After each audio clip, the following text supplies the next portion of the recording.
Estamos con la politóloga Jo-Marie Burt de WOLA. Buenos días, Jo-Marie, ¿cómo estás? Y cuéntanos cuál sería tu balance de estos primeros 100 días de Dina Boluarte en el gobierno. Hola Paola, ¿qué tal? Qué gusto estar contigo. Y gracias por recordar que hoy es el aniversario de los muertos en Ayacucho. Creo que eso fue un punto de inflexión en el gobierno de Dina Boluarte, teniendo solamente una semana de estar en el poder. Y antes de entrar al análisis, mi sentido pésame para todas las personas que han fallecido durante estos días de este gobierno a manos de las fuerzas del orden o por otros motivos y por las personas que están sufriendo en los huaicos que está ahora afligiendo el país. Em, Mi análisis, a ver, es que tenemos un gobierno que llega sin duda alguna constitucionalmente luego del fallido autogolpe de Pedro Castillo al poder.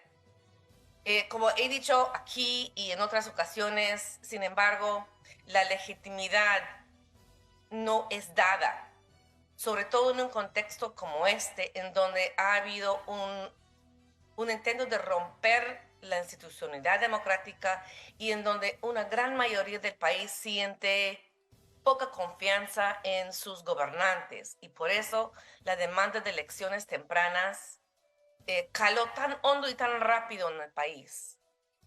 Y lamentablemente el gobierno de Dina Boluarte, en vez de reflexionar sobre el momento en que asume el poder para genuinamente generar un proceso de transición, para intentar generar autoridades más representativos y más democráticos, se sentó en el poder y se atornilló en el poder, más bien dicho. En alianza con un Congreso, con la derecha, en un Congreso que hasta hace poco la desconocía a ella misma y el gobierno que ella representaba, me refiero al de Pedro Castillo, como fraudulento. Entonces se asienta un gobierno débil ante las manifestaciones crecientes, recurren a la represión. Eh, Muchas personas, yo me incluyo, tuvimos esperanzas en que tanto el Ejecutivo como el Congreso iban a ponerse de acuerdo en responder a la demanda de elecciones tempranas.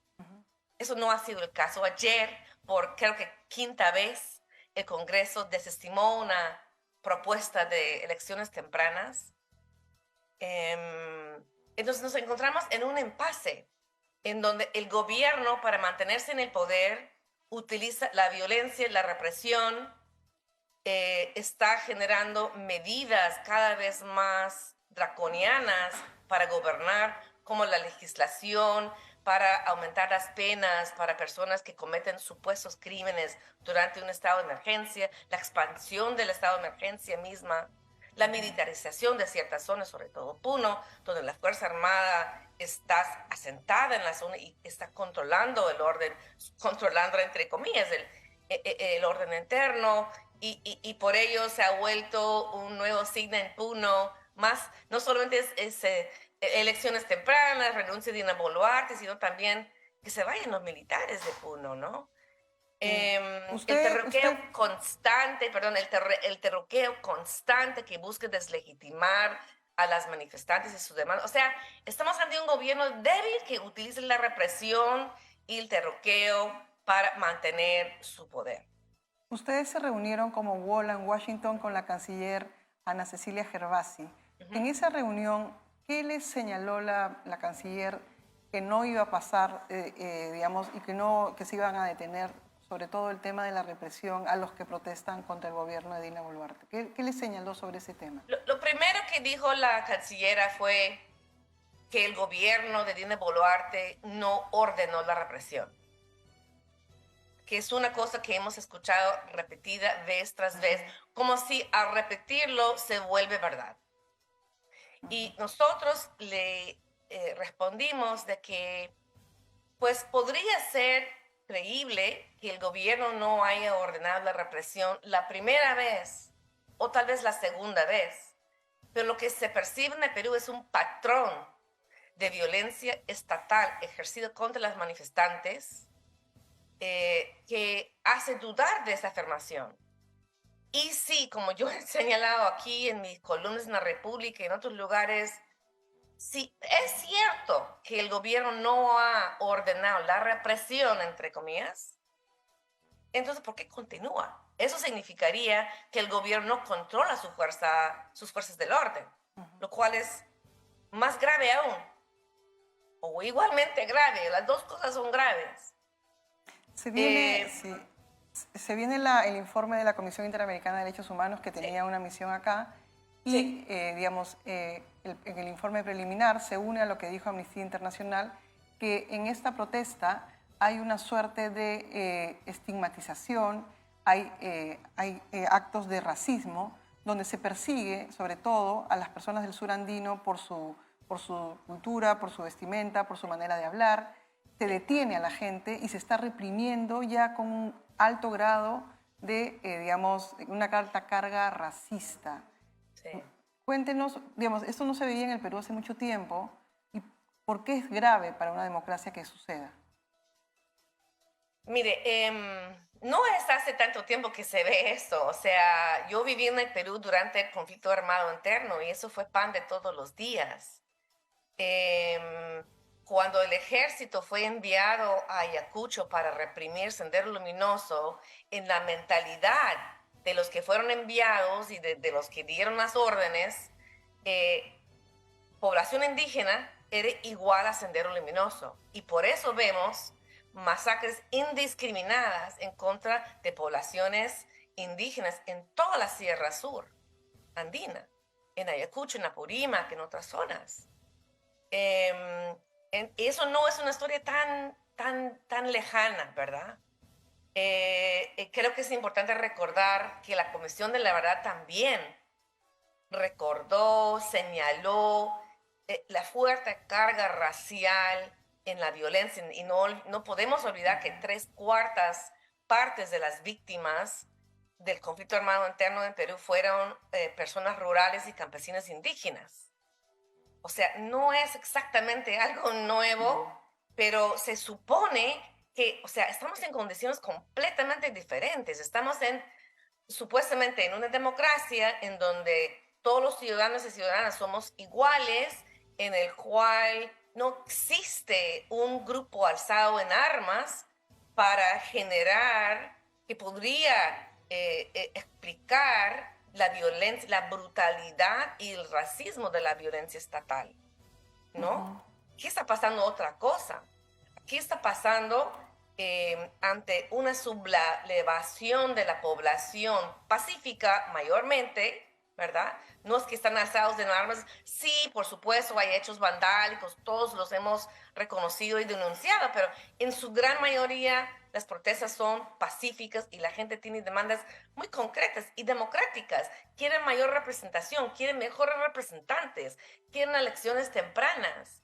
No están pidiendo un cambio del Estado, no están pidiendo la imposición de no sé qué, un comunismo radical. No. Igualmente el Estado está reaccionando con esa brutalidad y ese racismo.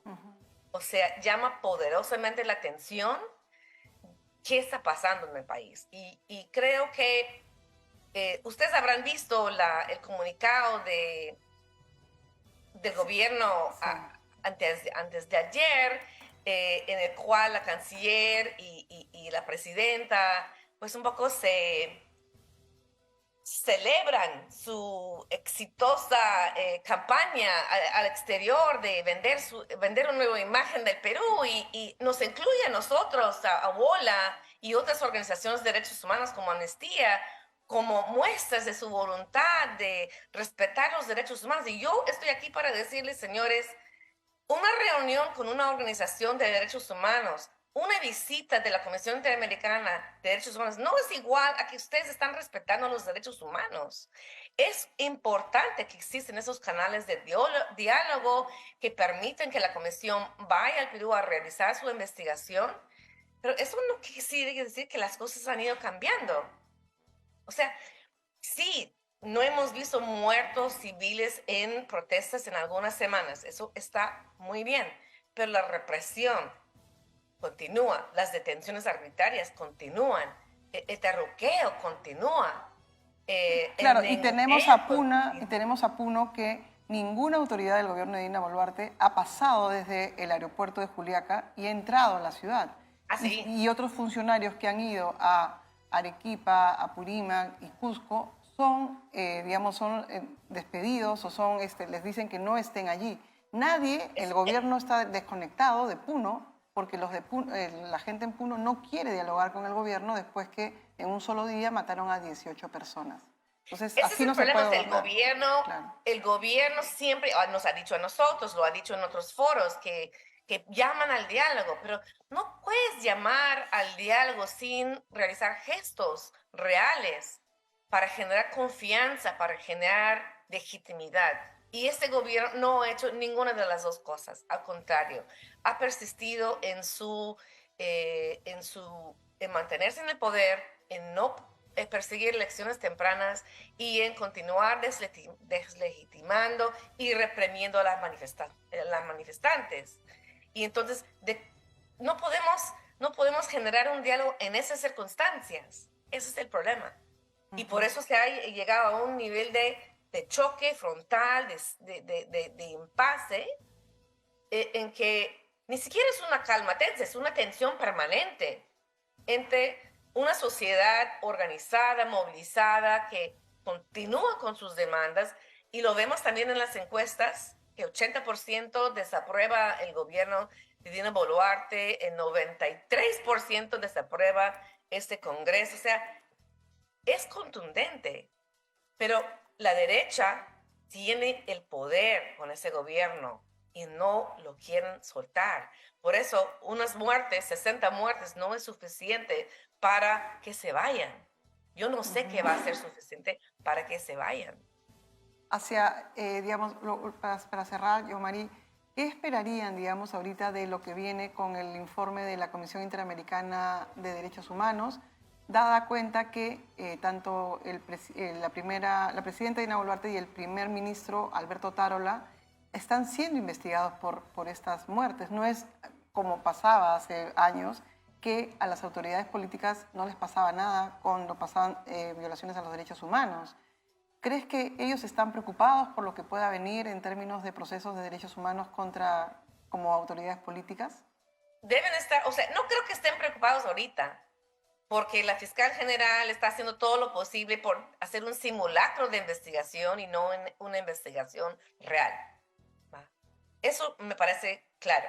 Pero crímenes de lesa humanidad, graves crímenes, violaciones a los derechos humanos, no prescriben nunca. Y pueden ser perseguidos en cualquier lugar del mundo que reconoce la jurisdicción universal. Como pasó a Pinochet cuando se fue a Londres y lo quisieron detener y llevar a España, como ha pasado a varios otros personas no solo de América Latina, que han sido juzgados en cortes en España, en Bélgica, en Italia, en mismo Estados Unidos, no por jurisdicción universal, sino por otros tipos de jurisdicciones. Entonces sí me imagino que están preocupados. Deberían estar preocupados porque hay muchísima evidencia de lo que sucedió, y el argumento de que ellos no dieron la orden, pues no es creíble. Ella es jefa de las Fuerzas Armadas. En 15 de diciembre, Otárola fue ministro del Interior. De defensa. Perdón, de defensa, cuando las Fuerzas Armadas mataron a esas 10 personas en Ayacucho. Responsabilidad política, autoría mediata, es algo real. Es una teoría de responsabilidad que existe en el Perú, por el cual ha sido condenado tanto a Abimael Guzmán como a Alberto Fujimori. Entonces, responsabilidad intelectual por crímenes graves de derechos humanos es reconocido en el Perú y en el mundo. Sí, deben estar preocupados. Yomari Burt, de WOLA, politóloga y escritora, estuvo en Las Mañanas en Nativa. Muchísimas gracias por la entrevista y hasta la próxima.